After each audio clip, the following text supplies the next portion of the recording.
Baik,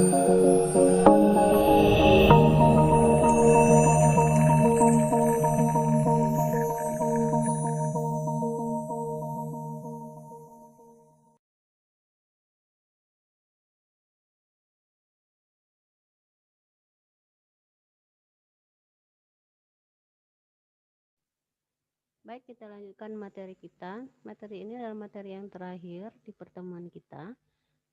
Materinya adalah analisis laporan keuangan. Dalam analisis laporan keuangan ini yang akan kita bahas adalah analisis rasio, kemudian analisis indeks, analisis common size.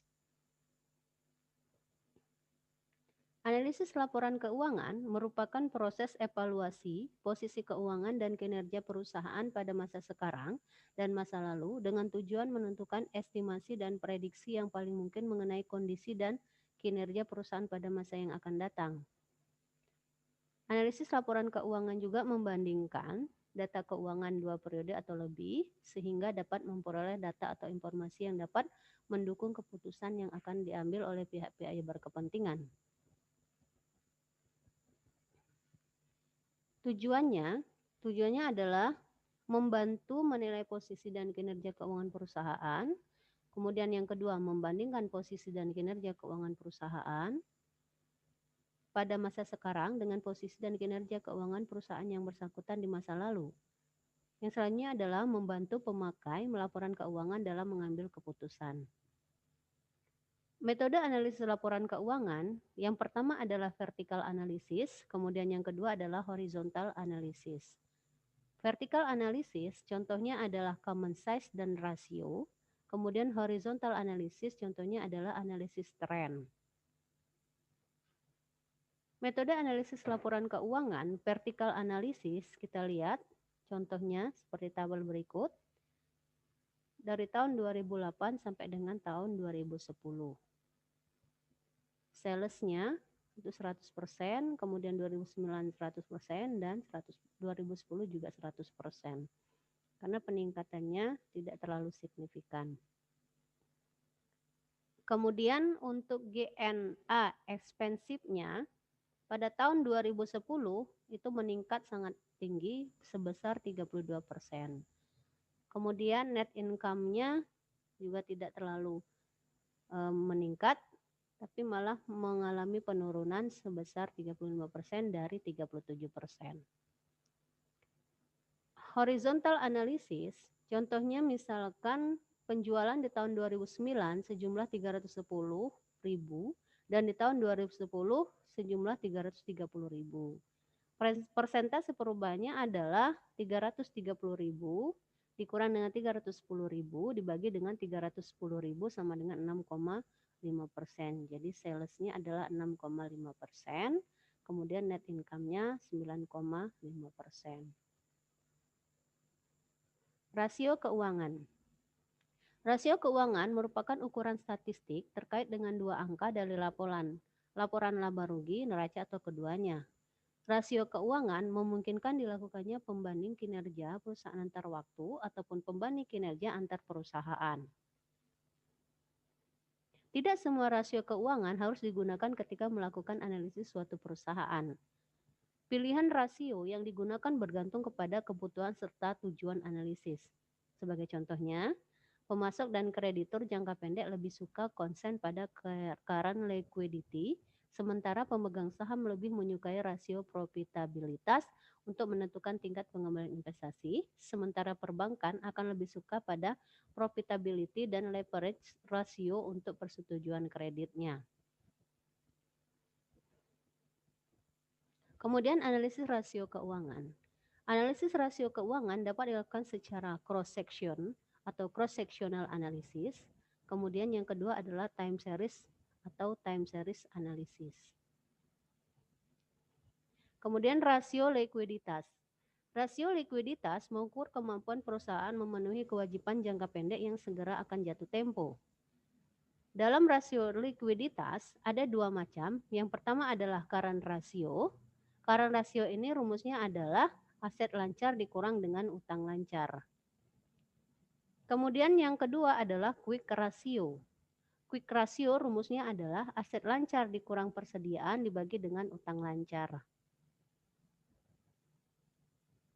Contoh current ratio dan quick ratio. Kita punya tabel, aktiva lancar, jumlah totalnya adalah 60 juta, kemudian utang lancar, jumlah totalnya adalah 30 juta. Untuk menentukan current ratio, rumusnya adalah aset lancar dibagi dengan utang lancar atau sama dengan 60 juta dibagi dengan 30 juta sama dengan 2.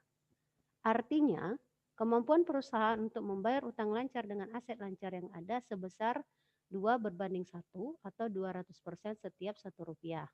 Utang lancar dijamin dengan aset lancar sebesar Rp2. Quick ratio itu sama dengan aset lancar dikurang persediaan dibagi dengan utang lancar atau sama dengan 60 juta dikurang 25 juta dibagi dengan 30 juta atau 1,167.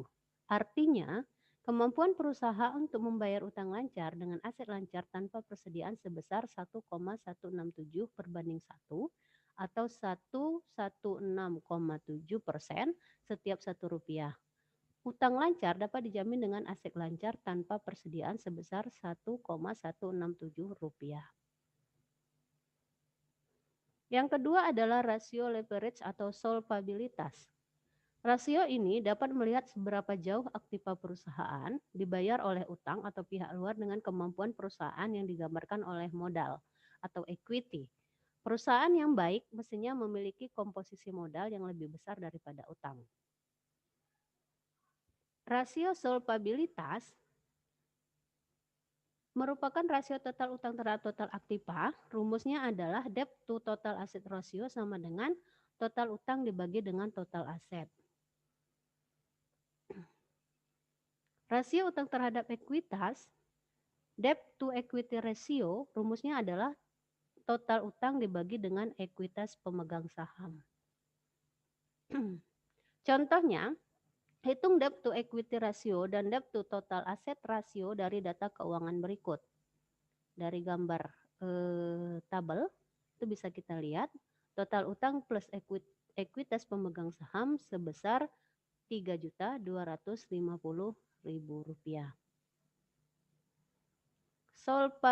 Solvabilitas atau rasio solvabilitasnya adalah debt to equity ratio sama dengan total utang dibagi dengan ekuitas pemegang saham sama dengan 1.454.000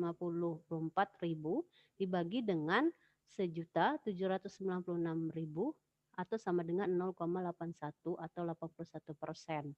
Artinya setiap 0,1 0,81 total utang dijamin dengan ekuitas sebesar Rp1 atau dengan setiap Rp1 yang diberikan oleh pemegang saham, kreditur memberikan 0,81 pendanaan atau utang. Kemudian selanjutnya adalah debt to total asset ratio. Rumusnya adalah total utang per total aset atau sama dengan 1 dibagi dengan 4 atau sama dengan 1.454.000 dibagi dengan 3.250.000 atau 0,5 atau 45%. Artinya 45% dari aset perusahaan didanai oleh utang, sedangkan sisanya 55% didanaan berasal dari pemegang saham.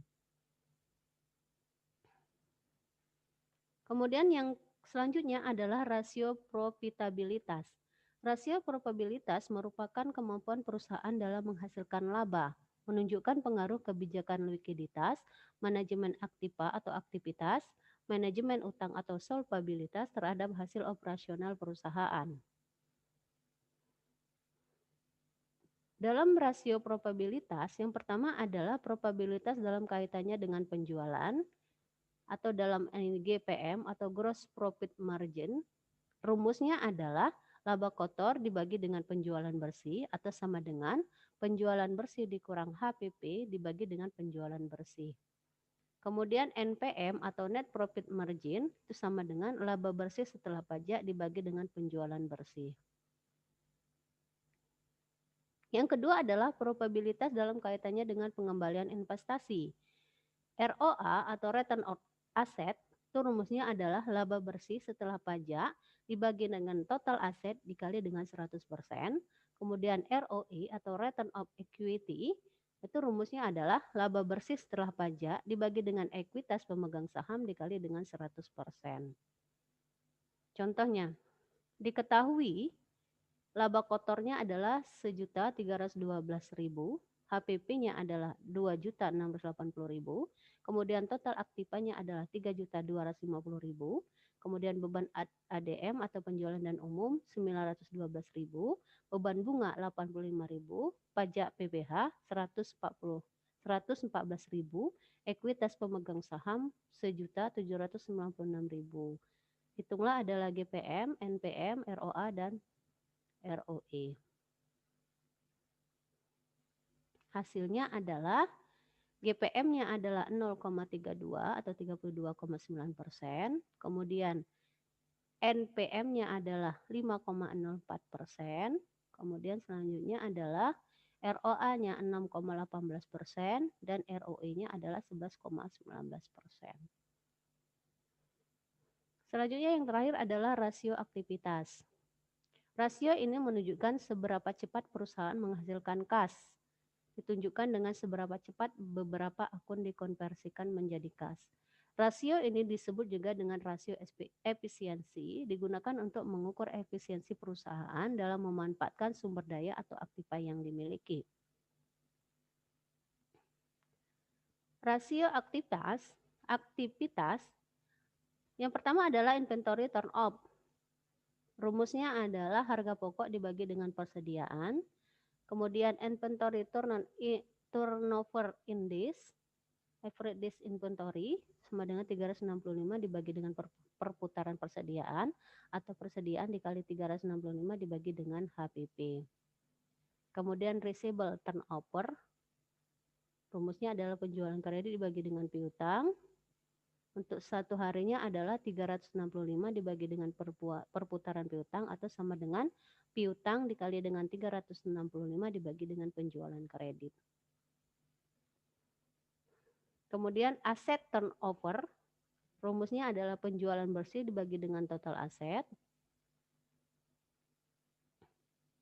Aset turnover mengukur kemampuan aset atau aktiva dalam menciptakan atau menghasilkan penjualan. Rasio kita selanjutnya adalah rasio pasar. Rasio pasar merupakan sekumpulan rasio yang menghubungkan harga saham dengan laba, nilai buku per saham, dan dividen. Rasio ini memberikan petunjuk mengenai apa yang dipikirkan investor atas kinerja perusahaan di masa lalu, serta prospek di masa mendatang.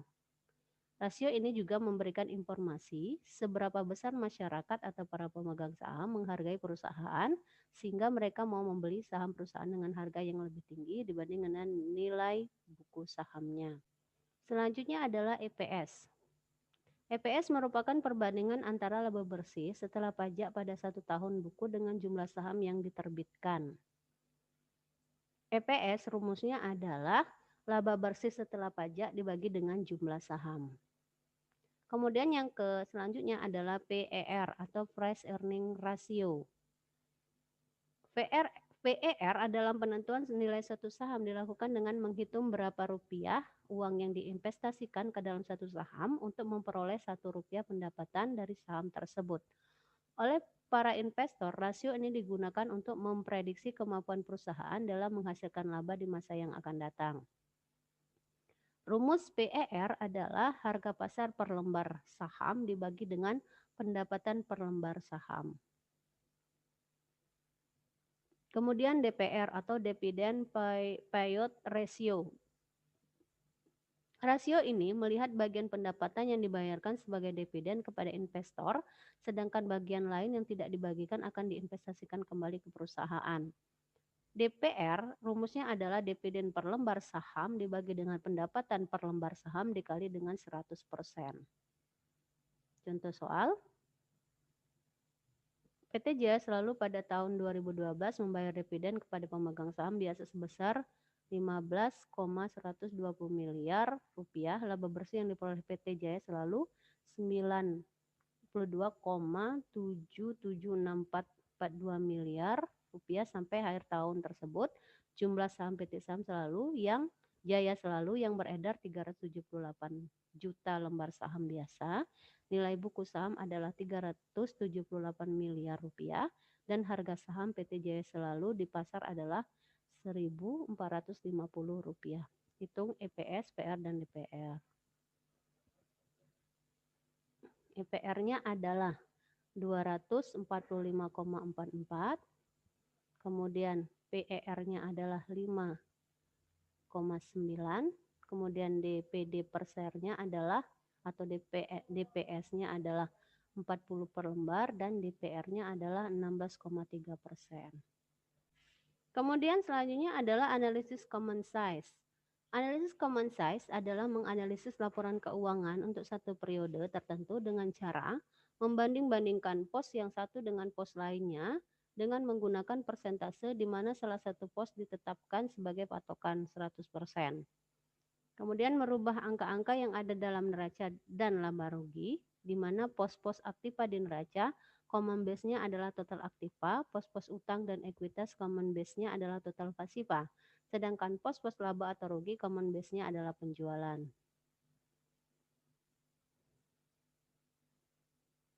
Contoh analisis common size. Kita lihat. Ini tabel neraca PT Maju Selalu per 31 Desember. Ini contohnya common size-nya dari 2011 kemudian 2012. Ini juga merupakan contoh common size dari analisis common size-nya. Baik, demikianlah materi perkuliahan kita selama satu semester. Semoga apa yang saya sampaikan dapat bermanfaat untuk ilmu. Semoga apa yang dapat saya sampaikan ini dapat bermanfaat untuk Anda di masa yang akan datang. Terima kasih. Demikianlah materi kita. Saya tutup pertemuan dengan wassalamualaikum warahmatullahi wabarakatuh.